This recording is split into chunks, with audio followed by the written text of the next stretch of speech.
Hello friends, आपका स्वागत है पप्पू ऑनलाइन क्लासेस में। आज आपको बताने वाले हैं संख्या पद्धति के बारे में। ठीक है, ये जो है सभी क्लास में पूछे जाते हैं। ठीक है, और जान जाते हैं बेसिक चीज़ें। ठीक है, तो इसको हम जानेंगे आज की मतलब प्राकृतिक संख्या किसको कहेंगे। ठीक है, चलिए स्टार्ट करते हैं। देखिए, प्राकृतिक संख्या जो है ना, प्राकृतिक संख्या जिन संख्याओं की गिनती की जाती है। ठीक है, ऐसी संख्या जिसकी मतलब गिनती शुरू की होती है, जैसे कि जिन संख्याओं से वस्तु की गणना की जाती है, ऐसे समझिए। जिन संख्याओं से वस्तु की गणना की जाती है उसे क्या कहते हैं? प्राकृतिक संख्या कहते हैं। तो गिनती कहाँ से करते हैं? शुरू एक से करते हैं। ठीक है, तो एक क्या हो गया? एक से शुरू करते हैं। 1 2 3 4, ये सब क्या है? प्राकृतिक संख्या है। ठीक है, प्राकृतिक संख्या है। ठीक है, कहाँ तक जाता है? अनंत तक जाता है। कहाँ तक जाता है? अनंत तक। अगर आपसे पूछा जाए, कहा जाए कि सबसे छोटी प्राकृतिक संख्या कौन सी है? सबसे छोटी प्राकृतिक संख्या कौन सी है? आप कहिएगा क्या? सबसे छोटी प्राकृतिक संख्या एक है। क्या है? एक है। समझ में आ गया ना? सबसे छोटी प्राकृतिक संख्या एक है। अगर आपसे कहा दिया जाए सबसे बड़ी प्राकृतिक संख्या, सबसे बड़ी प्राकृतिक संख्या कौन सी है? अनंत है। इसको हम जितना आगे बढ़ा सकते हैं। ठीक है, जितना आगे हो सकता है। लेकिन सबसे छोटी आपको पता है, लेकिन जो है सबसे बड़ी संख्या आपको पता नहीं होगा प्राकृतिक संख्या का। ठीक है, जहां चाहे वहां पे ला सकते हैं, जितना चाहते हैं उतना लिख सकते हैं प्राकृतिक संख्या में।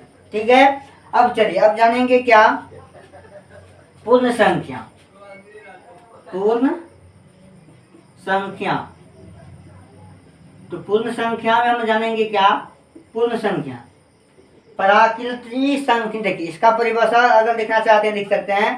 प्राकृतिक संख्या में शून्य को मिलाने पर जो संख्या प्राप्त होता है उसे पूर्ण संख्या कहते हैं। क्या कहा दिया? प्राकृतिक संख्या में शून्य को मिलाने पर जो संख्या प्राप्त होता है ना, उसी को हम क्या बोलेंगे? पूर्ण संख्या। ठीक है, पूर्ण संख्या कहेंगे। तो प्राकृतिक संख्या आपको पता है, प्राकृतिक संख्या इसी को कहते हैं। जिसे आपको यहाँ पे पता है प्राकृतिक संख्या 1 2 3 4 5 को कहते हैं। इसी में क्या करना है? जीरो को अगर मिला देने पर यानी कि शामिल कर देने पर क्या बन जाएगा? पूर्ण संख्या बन जाएगा। जैसे कि 0 1 2 3 4, ये सब क्या है? पूर्ण संख्या हुआ। सिर्फ जीरो मिलाने से क्या हुआ? पूर्ण संख्या हो गया। समझ में आ गया ना? ये जो है कहाँ से जाएगा? अनंत तक जाएगा। ठीक है, अनंत तक जाएगा। समझे बात को? अब देखिए, अगर आपसे ये कहा दिया जाए सबसे छोटी पूर्ण संख्या कौन सी है? सबसे छोटी पूर्ण संख्या कौन सी है? तो बाबू कहना 0 है। सबसे छोटी पूर्ण संख्या। सब समझे बात को? अगर आपसे कह दिया जाए एक अंकों की सबसे छोटी संख्या 1 होता है, इससे अगर पूर्ण संख्या कह दिया जाए तो क्या होगा? 0 हो जाएगा। ठीक है, समझ में आ गया ना? सबसे छोटी प्राकृतिक पूर्ण संख्या 0 और सबसे बड़ी पूर्ण संख्या कौन सी है? सबसे बड़ी अनंत होगा। ठीक है, इसका अनुभव भी नहीं कर पाएंगे कितना होगा। ठीक है, चलिए आगे बढ़े। अब जानते हैं क्या? अब जानते हैं पूर्णांक के बारे में। ठीक है, पूर्णांक संख्याएं। पूर्णांक संख्याएं जो है, देखिए इसमें जो शामिल होते हैं क्या क्या, इसका परिभाषा लिखना चाहते हैं लिख सकते हैं। सभी धनात्मक तथा ऋणात्मक और शून्य संख्याओं के समूह को पूर्णांक कहते हैं। समझे बात को? सभी धनात्मक तथा ऋणात्मक और शून्य संख्याओं के समूह को क्या कहते हैं? पूर्णांक कहते हैं। ठीक है, जैसे हम लेते हैं 0। क्या लेते हैं? 0 लेते हैं। समझिए, यहाँ पे 0।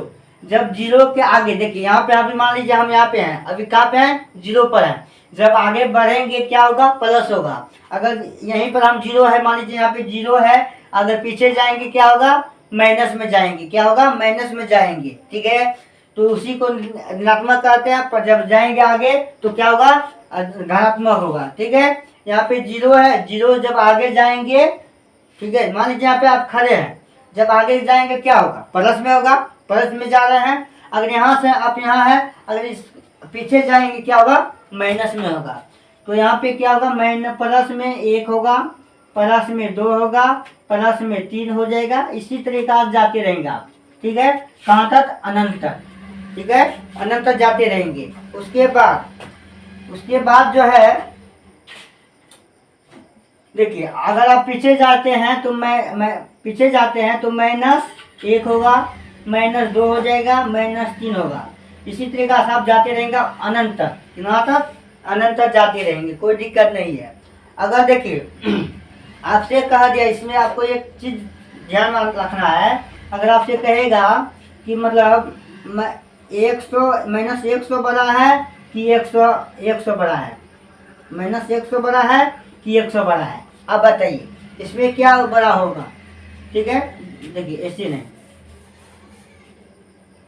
ऐसे नहीं देखिए, इसे 50 ले लिए और -150 ले लिए। यहाँ पे देखिए 50 बड़ा है कि -150 बड़ा है, ठीक है। आपको ये कंफ्यूज करने वाला है कि 50 बड़ा है कि -150 बड़ा है, बताइए। आप कहेंगे कि 150 ही बड़ा है, आप कहेंगे कि 150 ही बड़ा है, लेकिन ये गलत है। क्या है? गलत है। सबसे बड़ा कौन है? 50 है। अब कहिएगा कैसे? यहाँ पे 150 है यानी कि 150 है, यहाँ पे 50 है, तो ये बड़ा हुआ ना, ये छोटा हो गया इससे। नहीं बाबू, अब देखिए अगर माइनस लगा है, देखने में जितना बड़ा है उतना वो छोटा है। दिखने में लगता है बहुत बड़ा, लेकिन उतना ही छोटा है। अब कहिएगा कैसे? तो ध्यान दीजिए, यहाँ पे दिमाग लगाइए। यहाँ पे जो है क्या करना है, 150 जब है 150, यहाँ पे देखिए अगर हम 1 रुपया प्रतिदिन कमाते हैं, 1 रुपया प्रतिदिन कमाते हैं, कितना कमाएंगे? 50 रुपया कमाएंगे 50 दिन में। समझे बात को? अगर 1 रुपया प्रतिदिन कमा रहे हैं तो 50 दिन में कितना कमा लेंगे? 50 रुपया। अगर ये भी कितना कमा रहा है, एक दिन में 1 रुपया ये भी कमाता है, लेकिन कितना दिन ये काम करेगा? 150 दिन। वो भी क्या? माइनस में है, कर्ज में है, ठीक है, कर्ज में है। तो 150 दिन काम करेगा और 150 का जो है दूसरों को ही दे देगा, ठीक है, कर्ज वाले को ही दे देगा। इसलिए क्या है? छोटा है। अगर 1 रुपया कमाता है, अगर 50 दिन काम किया, ये 50 रुपया अपना है। क्या है? 50 रुपया अपना है, ये अपना नहीं है। ये क्या होगा? कर्ज वाले को ही देगा, जिसका कर्ज लिया होगा उसी को देगा, ठीक है। ये अपना धन संपत्ति है। परस का मतलब क्या है? धन संपत्ति अपना है। ये क्या है? पराया का है। जिसका लिया है उसको देना ही पड़ेगा। कर्ज लेते हैं तो देते हैं ना, वही है। ये क्या हुआ? जैसा तभी 150 दिन काम करेगा, ठीक है। अब ये तो बैठा नहीं रहेगा बाबू, ये तो बैठा नहीं रहेगा, ये भी काम करेगा। तो काम जब करेगा तो ये भी मतलब 150 दिन काम करेगा, ये भी। तो 150 इसके पास भी होगा, इसके पास क्या हो जाएगा? लड्डू मिल जाएगा। नहीं मिलेगा? ये 150 दिन काम किया, दूसरों को दे देगा, कर्ज वाले को दे देगा, तो बचेगा क्या? लड्डू। ये नहीं बचेगा। अब ये समझ में आ गया ना? दिखने में जितना बड़ा है माइनस में, अगर कहते हैं ना वो बहुत अमीर है, वो आपको पता नहीं है कर्ज लेकर बनाया है घर कि क्या कर लेकर बनाया है, आपको पता नहीं है, ठीक है। आप मान लीजिए हम कर्ज में नहीं है, मान लीजिए कर्ज में हम नहीं है, तो अब दूसरा आदमी है ना 1-2 लाख 10 लाख ब्याज उठा के मतलब घर बना लेता है और कुछ बना लेता है। अब हम समझते हैं वो बड़ा हो गया, नहीं बड़ा नहीं है, वही छोटा है हमसे, ठीक है। वो हमसे क्या है? छोटा है। देखने में लगता है बहुत बड़ा है, लेकिन सबसे छोटा वही है, क्योंकि कर्ज में डूबा हुआ है। हम नहीं है, हम शांतिपूर्वक कमाते हैं, खाते हैं। उसको है ना कर्ज वाले को देना है, परिवार को चलाना है, हर चीज देखना पड़ेगा, ठीक है। ये नहीं देख रही है कि वो मकान बना लिए, 2 महल का मकान बना लिया, ठीक है, ऐसा नहीं देखना है। देखने में लगता है अमीर है, लेकिन सबसे वो गरीब है, ठीक है। समझ में आ गया ये बात? चलिए आगे बढ़ते हैं। अब यहाँ पे ये आपको पूर्णांक समझ में आ गया। अब चलते हैं आगे जो है क्या जानने वाले हैं? सम संख्या जानेंगे। सम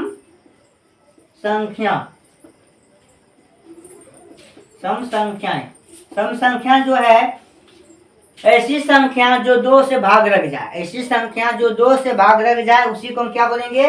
सम संख्या। जैसे यहाँ पे 2, 4, 6, 8, 10, इसी तरह कहाँ तक जाएंगे? अनंत तक जाएंगे, ठीक है, अनंत तक जाएंगे। अब आपसे कह दिया जाता है कि सबसे छोटी सम संख्या कौन सी है? तो आप कहेंगे क्या? 2 है।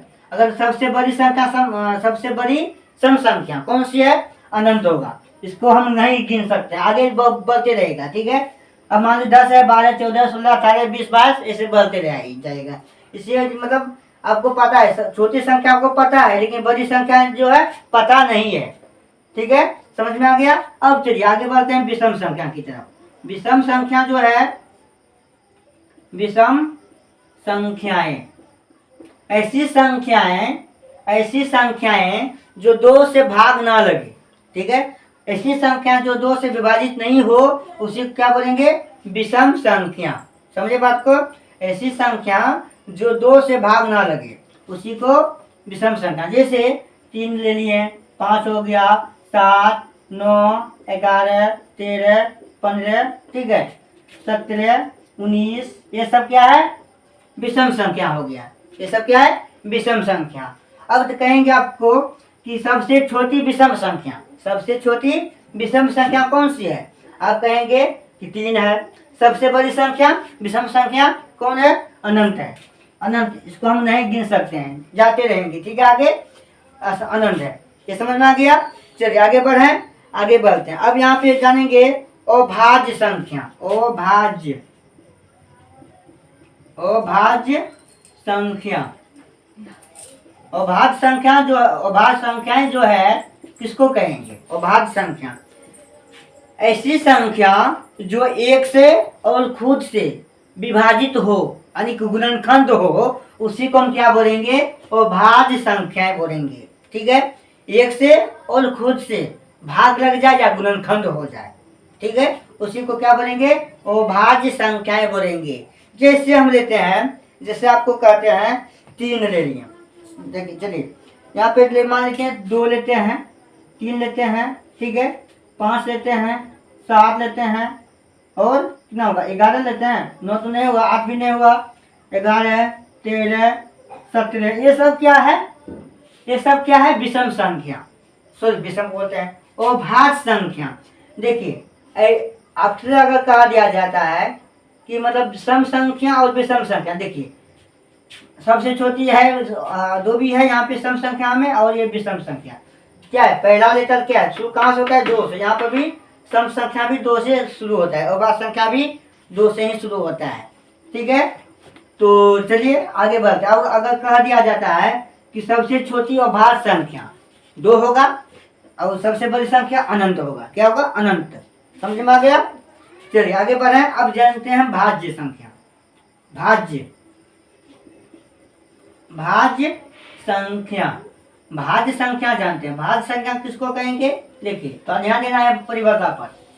ऐसी संख्या जो 1 से, खुद से और अन्य से, 1 से भी ज्यादा हो, यानी कि ऐसे समझिए, ऐसी संख्या जो खुद से और 1 से और 1 से ज्यादा से भी विभाजित हो, तो उसी को क्या बोलेंगे, अभाज्य संख्या।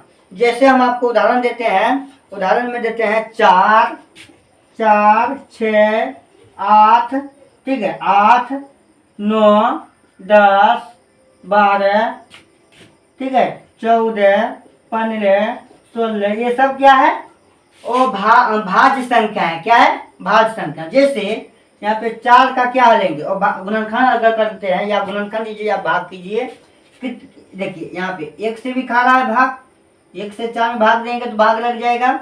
अब देखिए 2 से भी लग रहा है और 4 से लग रहा है, ठीक है। 1 से देखिए इसमें क्या होता था, यहाँ पे 2, अगर भाज्य संख्या की बात करें तो भाज्य संख्या में क्या होता था, 1 से खा रहा है और खुद से हो रहा है ना, 1 से और खुद से लग रहा है, तो इसी को बोलते हैं वो भाज्य संख्या, जो 1 से और खुद से, खुद है ना, 2 है ना, 2 से भाग लगता है, उसी को भाज्य संख्या कहते हैं। और वो भाज्य संख्या किसको बनाएंगे, 1 से, खुद से और अन्य से भाग लगता है तो क्या बोलेंगे, वो भाज्य संख्या बोलेंगे। जैसे 6 और लेते हैं, यहाँ पे 6 है, 6 का हम गुणनखंड कितना बार कर सकते हैं, बहुत बार कर सकते हैं। जैसे 1 से भी 1 का गुणनखंड हो सकता है, 1 से भाग देंगे 6 में 6 लग जाएगा, 2 से भी, 3 से भी और खुद से भी। देखिए 1 से तो होना चाहिए, और भाज्य संख्या में तो ऐसा नहीं था, 1 से और खुद से, बस ये दोनों नहीं होना चाहिए था। तो यहाँ पे देखिए 1 से, 2 से और 3 से, 4, 6 से खाता है तो उसी को बोलते हैं भाज्य संख्या। समझ में आ गया? ये सब भाज्य संख्या होगा। अगर आपसे कहा दिया जाए सबसे छोटी भाज्य संख्या कौन सी है, सबसे छोटी भाज्य संख्या कौन सी है, क्या बोलेंगे? 4 है। सबसे बड़ी संख्या अनंत है, क्या होगा? अनंत हो जाएगा। ये समझ में आ गया? अब चलिए देखते हैं आगे। आगे जो है क्या है? परिमेय संख्या है। परिमेय संख्या, परिमेय संख्याएं, तो ध्यान देना है, परिमेय संख्या के बारे में बता रहे हैं। ये क्लास 10 में भी आता है। देखिए ऐसी संख्या जो p बटे q के रूप में लिखा जाता है और q का मान 0 नहीं होना चाहिए।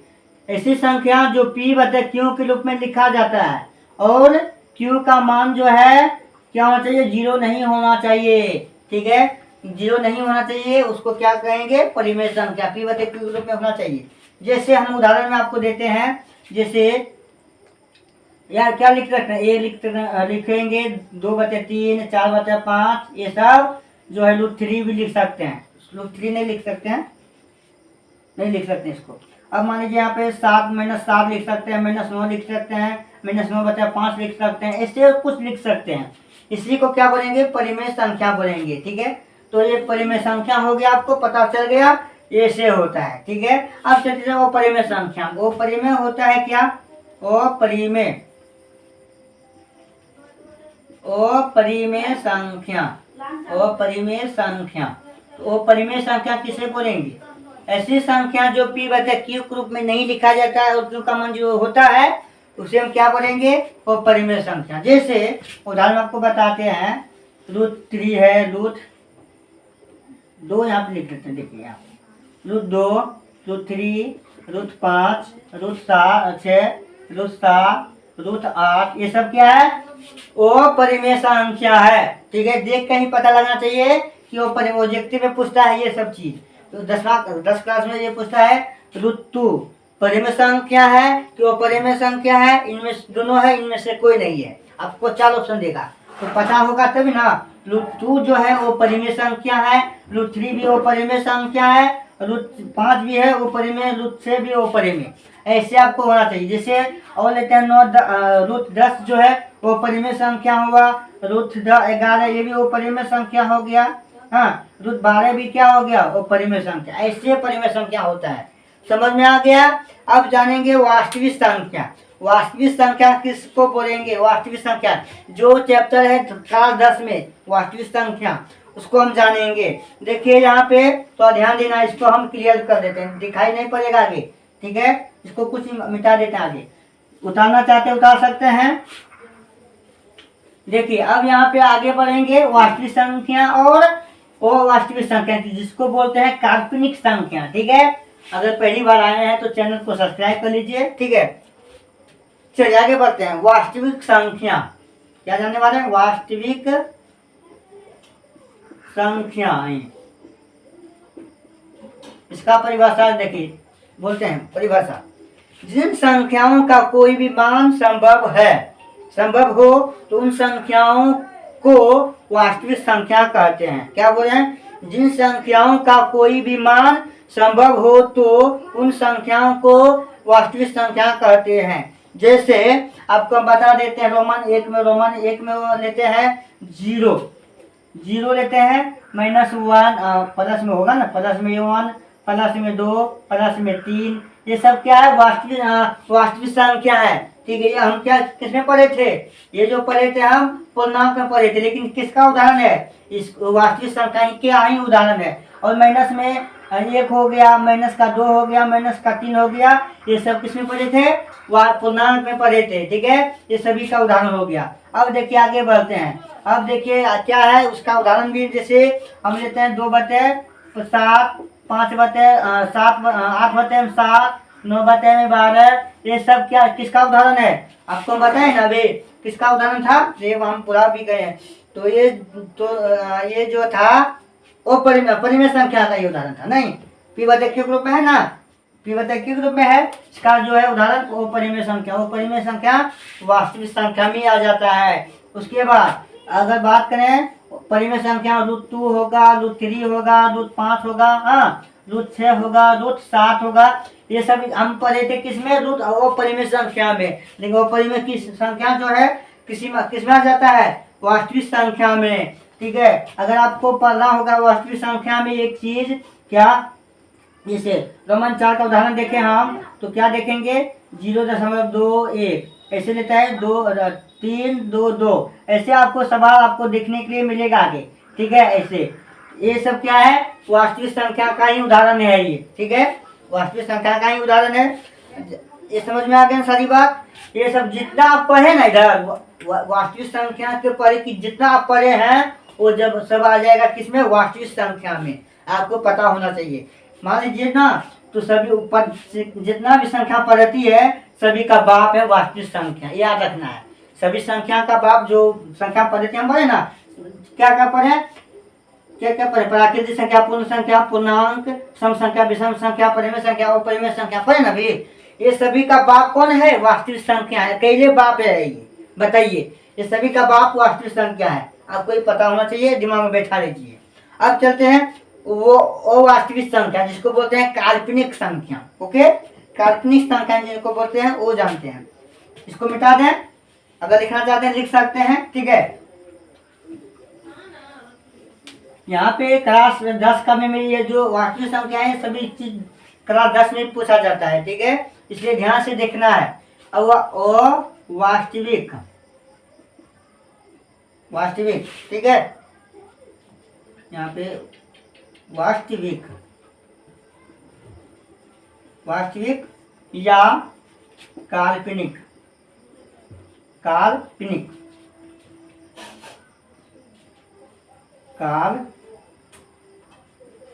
काल्पनिक संख्या। देखिए, काल्पनिक संख्या ऐसी होती है, इसका परिवर्तन यदि किसी संख्या का वर्ग ऋणात्मक में हो यानी कि माइनस में हो तो ऐसी संख्या को वास्तविक संख्या या काल्पनिक संख्या कहते हैं। ऐसी संख्या जो वर्ग के अंदर में, रूट के अंदर में माइनस में हो, ऐसी संख्या को हम बोलते हैं क्या, वो वास्तविक संख्या या काल्पनिक संख्या कहते हैं। जैसे मान लीजिए -1 लेते हैं, -1 लिए, -2 ले लिए, -3 ले लिए, -5 ले लिए, रूट के अंदर माइनस आ रहा है ना, तो इसी को हम क्या बोलेंगे, काल्पनिक संख्या। ये इसमें 6 लगा देते हैं। रूट के अंदर -7, -8 ये सब क्या है, काल्पनिक संख्या का उदाहरण हुआ। यानी कि रूट के अंदर में जो होना चाहिए माइनस होना चाहिए, उसी को वो वास्तविक या काल्पनिक संख्या कहेंगे। कोई दिक्कत नहीं है। आगे बढ़ें, आगे क्या बढ़ेंगे, ये खत्म हो गया यहीं पर। ठीक है, तो देखिए, अगर पहली बार मेरे चैनल पर आए हैं तो चैनल को सब्सक्राइब कर लीजिए और वीडियो को लाइक कीजिए और दोस्तों में शेयर कीजिए। ठीक है, ऐसे ही वीडियो बनाते रहते हैं। मैथ का, साइंस का, सोशल साइंस, हिंदी का सभी चैप्टर आएगा। ठीक है, तो चलिए आगे मिलते हैं अगले वीडियो में। जय हिंद, जय भारत।